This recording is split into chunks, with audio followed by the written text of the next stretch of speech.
100%. I think the media should be analyzing. It shouldn't simply be finding some extremist on the right and then a moderate, either a moderate in the middle or a moderate slightly to the left of center, put them both on the air, and then let them spout whatever they want to spout. That's absurd. The media's job is to report what is being said, but it's also to report whether what is being told the American public is accurate and whether the person who's saying what they're saying has a track record of being honest above board, and whether that person may have a bias, either a financial interest in what they're saying or some other reason that they may not be credible. The problem we have today, Hal, is that the economy is such that the news organizations are contracting their resources. And as a result of that, there are fewer reporters on the beats, understanding the beats, explaining the beats, analyzing the beats, or investigating these stories. And so they cover their butts by quoting somebody on each side of an issue, and then they go home to a nice dinner and a nap. You know, they don't really have the opportunity. I agree with that analysis, but it doesn't go far enough. The fact of the matter is that the people who control the media are by and large, and with some exceptions, the same people who control the weapons manufacturers, who control the extraction industries, and they also are extraordinarily wealthy. So they have a huge financial interest in seeing what we would broadly call the conservative movement, i.e. big military expenditures, endless war, enormous tax cuts for the wealthy, and allowing media consolidation. They have a tremendous financial stake in allowing all those things to go forward.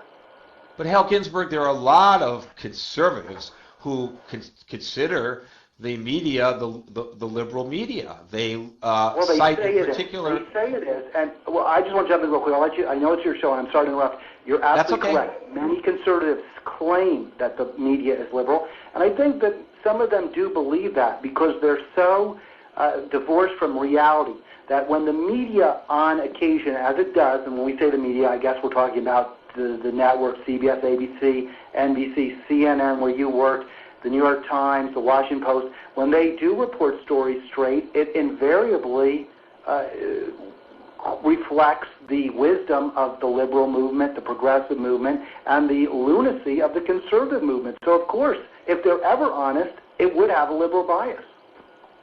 Well, where have we collectively in the media failed? How have we failed? I know the biggest failing, in my opinion, had to do with Iraq, and I'm not so sure anybody who was reporting that story, unless they were an indigenous correspondent in Iraq, and even then, how would they be able to do it under the terms of the dictatorship there, had an opportunity to credibly investigate the claims of the Bush administration that there were WMDs in Iraq.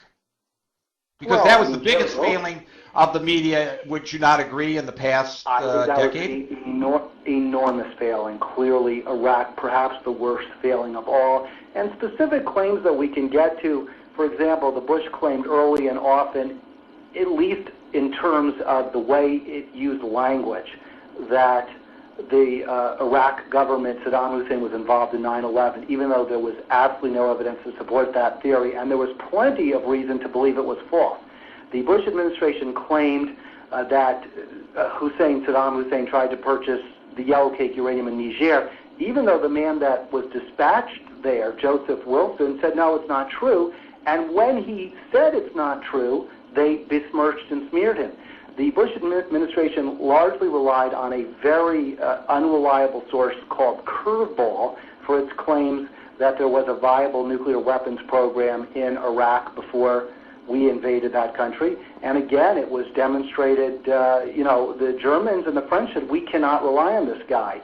The Scott Ritter, who was one of the people in the United Nations, an American in the UN, who was there to investigate sites to see if there were WMDs in Iraq, repeatedly said we can't find any evidence to support that. And the Hans Blix, who was the UN investigator before we invaded Iraq, said no, hold off we are close to concluding that Iraq is not a danger to its neighbors. So there was lots and lots of evidence to support that, to demonstrate that the liberals were right, the progressives were right, and the conservatives were either wrong or lying, and that information, that evidence was consistently either completely ignored by the media or it was placed on page A12 or D11. Well, the Scott Ritter issue, of course, they besmirched him as well by trying to make him sound like a sexual pervert, a predator, and even if that had been true, which I don't think it ever was proven, I think all the charges were dropped after his credibility was undermined. What does that have to do with his observations as a UN weapons inspector? Now, in the case of Hans Blix, I have to tell you, because at the time, and I'm one of those who is guilty as charged for parroting the various points of view as they were presented to the United Nations when I was working for CNN, including the view of a guy whose credibility one would think was unquestioned until after the fact, and that was Colin Powell. But Hans Blix was kind of wishy-washy. He always would qualify his statements, and I used to cover his press availabilities, Hal, and say, okay, and then, but he would always say, but there's a possibility that there may be, we haven't been able to find it, but there's a possibility that there may be weapons of mass destruction.